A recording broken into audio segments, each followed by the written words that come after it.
Next, we will introduce a new function called the hyperbolic arc cotangent. Let's recall the hyperbolic cotangent of x function and its graph.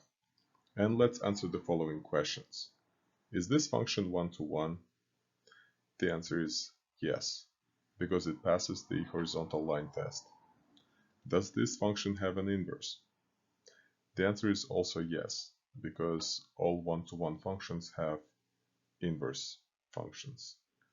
And here's what it looks like. We call this function the hyperbolic arc cotangent. However, it's not a new function, and we have seen this function before.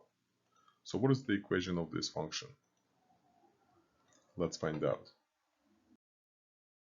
Let's find the equation of the inverse of the hyperbolic cotangent function.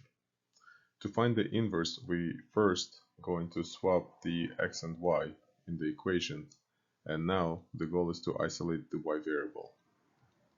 We multiply both sides by the denominator, distribute the left-hand side, and collect the like terms. We factor out the common factor on the left side and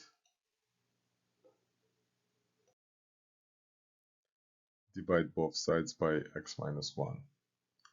Apply the natural logarithm function to both sides, and finally divide both sides by 2.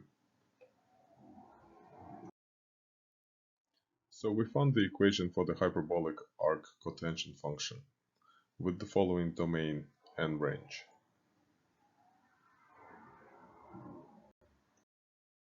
We introduced a new function called the hyperbolic arc cotangent and discussed some of its properties.